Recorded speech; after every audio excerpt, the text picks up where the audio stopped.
Komisi Pemilihan Umum Republik Indonesia, Jumat, 18 Agustus lalu merilis daftar calon sementara anggota DPR RI Daerah Pemilihan Provinsi Maluku Utara. Setidaknya 53 bakal caleg terdaftar di bursa yang siap merebut 3 kursi Senayan pada pemilu 2024 mendatang. Berdasarkan sejarah politik, 3 kursi DPR RI, 2 diantaranya merupakan jatah Partai Golkar dan PDIP. Sedangkan kursi terakhir biasanya menjadi rebutan partai lain, misalnya Nasdem, PKS dan dibayang-bayangi oleh PKB, PAN, dan Gerindra.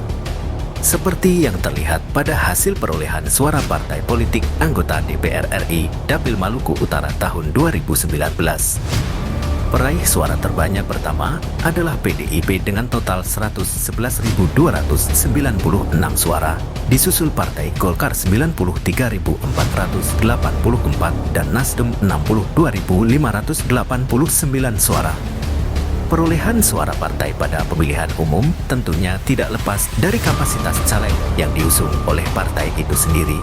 Partai Golkar misalnya, pada pemilu 2019, partai berlambang pohon beringin ini berada di posisi kedua dari PDIP dengan akumulasi suara partai 93.484 suara.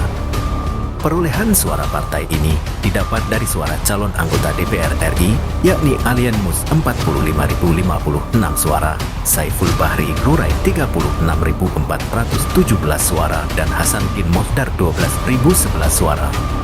Sebagai politisi senior Partai Golkar yang memiliki intensitas terbang di belantika politik tinggi, DR Saiful Bahri Rurai yang menyumbang 417 suara pada pemilu 2019 lalu di pesta demokrasi kali ini tidak direkrut Partai Golkar sebagai bakal caleg 2024.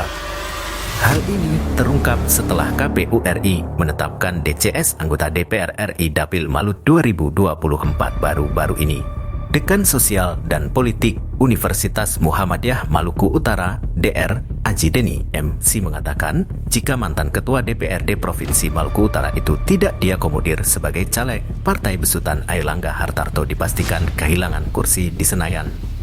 Pasalnya, kata mantan anggota KPUD Provinsi Maluku Utara, figur SBR memiliki pengaruh politik di daerah Halmahera Utara, Pulau Morotai, Kota Ternate, dan Kabupaten Sula.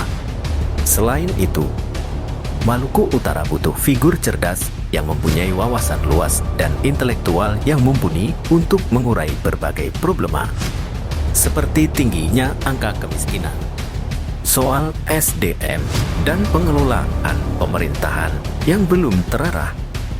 Ko Ipul adalah politisi yang memiliki rekam jejak yang baik. Golkar beruntung punya figur seperti beliau. Sebaiknya DPP Golkar mengakomodir figur kritis dan cerdas seperti Ko Ipul, ungkap Dekan Sospol Umum. Aji Deni meragukan partai bernomor 4 bisa mempertahankan jatah kursinya di parlemen. Baginya, perolehan suara Ketua DPDI Partai Golkar Maluku Utara, Alian Mus pada pemilu 2019 tertinggi karena AHM efek. Bias dari akumulasi emosional masyarakat yang semangat mendukung mantan Bupati Sula pada Pilkada Gubernur akhirnya berdampak politik pada Alian Mus. Untuk itu, akademisi UMU ini menyarankan DPP Golkar untuk mempertimbangkan kembali proses rekrutmennya terutama pada bacalek DPR RI Dapil Malut. Jika tidak, maka partai selaku peserta pemilu pada kontestasi politik 2024 bakal kesulitan mendulang suara. Ini karena bakal caleg yang melapisi Alian Mus, yaitu Helmi Chen dan Zulfikar Kusuma Akbar berasal dari klaster yang sama. Ko Ipul sudah teruji pada pemilu sebelumnya. Jika tidak diakomodir, maka sama halnya Golkar membuang 36.000 suara loh. Kali ini figur bakal calonnya bagus-bagus sehingga pertarungannya agak kompetitif, terang Aji Deni.